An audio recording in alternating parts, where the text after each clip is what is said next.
Welcome to Beyond the Clinic, the podcast for health professionals ready to transform their expertise into innovative income streams that extend beyond the traditional clinic model. I'm Sarah Armand-Bushell. I'm a registered dietitian and certified business coach and proud owner of 2 successful online businesses. I understand the leap from the security of a regular salary can feel intimidating because I've been there too. But it doesn't have to be scary, and you do not have to do this alone. Here you'll learn tangible strategies to accelerate your business growth. So if you're dreaming of using your expertise to create impact and a life of freedom, then you're in the right place.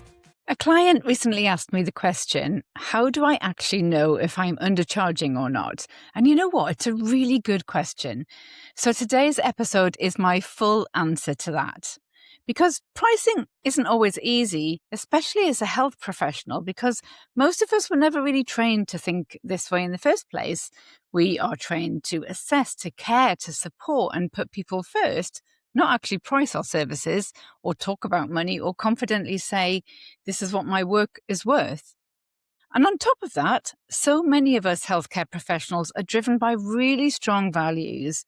We genuinely want to help people, and that can make it incredibly hard to charge in a way that actually reflects the depths of our expertise, our time, and actually the responsibility that we're holding. So instead of pricing strategically, a lot of people end up pricing emotionally. They base their prices on what feels reasonable or what they think their clients can afford, rather than on the true value of the work that they're doing and the kind of results and transformations that they're helping their clients achieve. But undercharging doesn't just affect your income, it also affects your energy, your confidence, and actually how sustainable your business actually is in the long run. It can leave you feel overworked, underpaid, and quietly questioning whether all this effort is really worth it, even when you know you're brilliant at what you do. So in today's episode, I want you to see clearly and honestly whether that's happening in your business. I'm going to walk you through 4 key signs that you're undercharging, real tangible indicators, so you can recognize them in your own business. I'm also going to share a few quick wins and easy exercises that you can do right now to help you get out of this undercharging cycle. And I'm also going to share a personal story about a mistake that I made early on with my own pricing. A mistake that accidentally showed me just how much I'd been undervaluing my work in my children's nutritionist business. It completely changed the way I thought about money.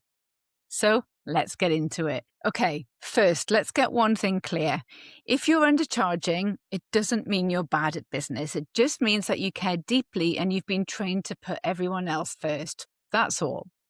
Now, most healthcare professionals that I work with are highly skilled, deeply caring, and absolutely terrified of being seen as too expensive or money-grabbing, money-focused individuals. So instead of pricing based on the outcomes and transformations that they deliver for people's lives, they often price based on what feels reasonable. And this is when undercharging usually happens. Now I'm going to start by telling you a story that completely changed how I thought about pricing in my children's nutrition business. For a long time, I had 2 versions of a sales page on my website for my Fussy Eating Fixed program. One showed the full price of my program, and the other showed a special discounted price with 50% off that I used to use inside a funnel for early bird signups. Now, a week before Christmas, I accidentally took down the wrong page. I was meant to take down the full priced version and keep the discounted price live, ready for those New Year, New You parents who often are interested in fixing their children's fussy eating after the nightmare they've had over Christmas. But instead, I accidentally left the full price version live. So then, January rolled around, which I said is always my peak time. Parents tend to be desperate for support after the chaos Christmas brings them. And guess what? I sold 3 spots at the full price. Now, for years, I've been selling my self-study program for £497. And suddenly, without even trying, I sold 3 spots at £1,000 each. It was at that moment I realized just how much I'd been undervaluing my work. People were happy to invest in real expert support for their kids, and my confidence in my pricing had been the only thing holding me back. Now, just to make it clear, the lesson here is not to charge more and then everything will magically work out. The lesson is that pricing isn't about what feels safe or what you think people will pay. It's about reflecting the true value of the transformation and the impact on your client's life that you're going to deliver. So for years, I've been pricing based on my comfort and not on my impact. I'd underestimated just how much people valued the support and how urgent their problem felt and how much people trusted me to get them results. So this isn't about suddenly doubling your prices tomorrow for the sake of it. It's about acknowledging your expertise, about valuing your capacity, and remembering that you're allowed to charge in a way that supports you too. Now, before we dive into the 4 key signs that you might be undercharging, I want you to ask yourself a few honest questions. If your prices increased next month, would your work suddenly become unethical? Are you pricing for the hours you're working with a client or for the value you bring? Are you charging based on what feels reasonable or what's actually sustainable for your business's growth? And if nothing changed with your prices, could you still happily be doing this work in 3 years' time? So take a moment to really honestly think about those questions because they're actually really, really important. Okay, now we're going to dive into those 4 key signs that you could be undercharging for your offers in your business. Let's get into it. So sign number 1, you're busy, but you're barely profitable. I'll set the scene for you. 6 p.m. You've had a full day, back-to-back client calls, your brain is fried, your voice is tired, and you still need to reply to messages and prep ahead for tomorrow. And as you shut down your laptop, you're feeling a pang of frustration because when you look at your numbers, the money that you're making doesn't seem to match the effort that you're putting in.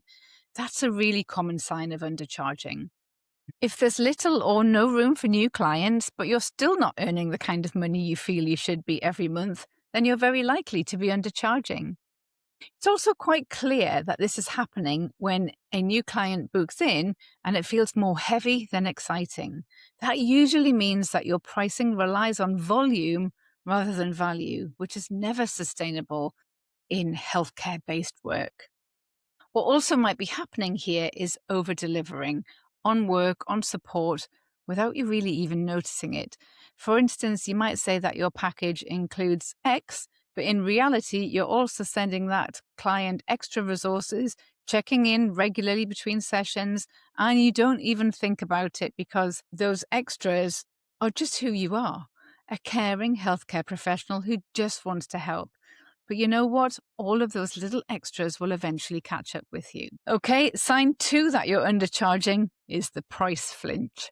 So when someone inquires about working with you and you send the price, do you then immediately feel the urge to justify that price and how much is included for what they pay? Maybe you even jump straight into how flexible you can be and even mention a payment plan before they've even asked. If any of that sounds familiar, it's a strong sign that you might be undercharging because that little instinct to explain, to defend, or to soften your price comes from a place of fear or from assuming what you think the client can afford rather than what your work is actually worth. Here's a really powerful awareness exercise for you to try just to help with this. The next time someone inquires about working with you and the cost, notice what happens in your body before you reply. Do you feel steady and grounded, or do you feel a rush to explain, or soften, or justify, or chuck in a bonus, or even offer a discount? Then, the next time you're having a conversation with a potential client and the questions around price come up, send your price clearly and neutrally without adding in extras or justifications or assumptions. And just get used to that feeling of trusting the value of what you offer. Okay, the third sign that you might be undercharging, your prices are stuck in the past. If you've been in business a little while, when was the last time you actually updated your prices? If it's been over 2 years, it's definitely time to reevaluate things. Now, for some, raising prices can feel uncomfortable. So the numbers, they stay the same. You might catch yourself thinking, well, I can't possibly raise my prices. It's what people have been paying me for years. But you've got to remember, your skills, your experience, and the results that you deliver are constantly growing and evolving. What felt right 2 years ago might massively undervalue the transformation that you provide people today. Not to mention, if you look back 6 months or a year or even 2 years, you've probably added so much to what you offer without even realizing it. New resources, extra support, bonus sessions, your CPD, you will have learned more in that time. All of these little things make your work even more valuable. And that's why it's so important to sit down and just take stock of everything that your clients are actually getting now and compare it to what you were offering when you set your original price.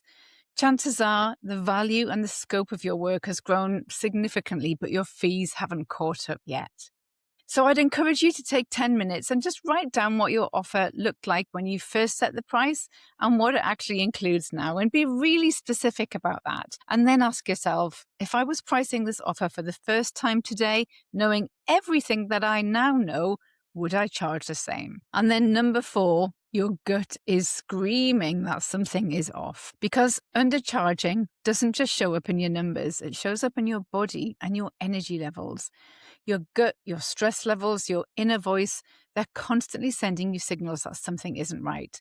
It might look like that tight feeling in your chest when another client message pops up and you feel instantly drained or demotivated. Or the sigh that you let out before a call, even though you genuinely care about the person that you're trying to help. Maybe it's just a low level of irritability that creeps in at the beginning or the end of the day, where small things start to feel really overwhelming and you can't quite switch off from work. Or maybe it's that Sunday night dread that you get before you hit the ground running on Monday mornings. It might also show up as guilt-laced resentment. You might notice yourself thinking, this is a lot for what I'm being paid, and then immediately feel bad because you've just had that thought. Now, those signals aren't you being ungrateful, they're not you being negative. If you're constantly feeling these signals, it's not just a bad day, it's not just a temporary slump, it's a clear warning that your pricing strategy needs a serious check-in. Now, one thing I'd really recommend here is doing what I call an energy audit every week. So whether you're working one-to-one with clients or running group programs, just pause after each day and check in with yourself and just ask yourself, did I feel energized or did I feel neutral or drained today? Did the price I charge feel fair after delivering that session? And then at the end of the week, just took a look at the pattern. Your energy is a huge signal of whether or not you're undercharging. So please do not ignore it. Okay, let's quickly recap. Undercharging, it doesn't mean you're failing at business. Far from it. Most of us go through this. It's often a phase, and awareness is the first step out of it. And my hope is that today's episode has just given you that awareness. If this episode has made you feel a bit uncomfortable, then good. That is a good thing, because it probably means that something's clicked, something has sparked inside you, and you've realized that something has got to change. Now, while what I've shared today can help you spot the signs of undercharging, it's not always easy to apply it to your unique situation. I get that. Pricing, after all, is never a one-size-fits-all kind of thing. So I'm more than happy to chat and help you find that sweet spot when it comes to pricing your offers. My DMs are always open for questions, so I genuinely want you to come and ask. I love having these conversations and I'm always open to them. You can find the link to my Instagram handle in the show notes of this podcast episode, or you know what? Just send me a WhatsApp. Bye for now. That's it for another week. Thank you so much for joining me as we explore the abundance of strategies to help you recapture that feeling of possibility and excitement as you drive your business forwards and beyond the clinic room. If you found today's episode inspirational, then don't forget to like and subscribe to the show to stay in the loop for more valuable advice that I'm going to be sharing each week. If you want to be the first to hear about new episode releases, news and ways that I can support your business growth, then please don't forget to check out the links in the show notes, and you can also connect with me from there. Don't keep me a secret. I would be delighted if you left a review and shared this podcast with your colleagues. Until next time, bye for now.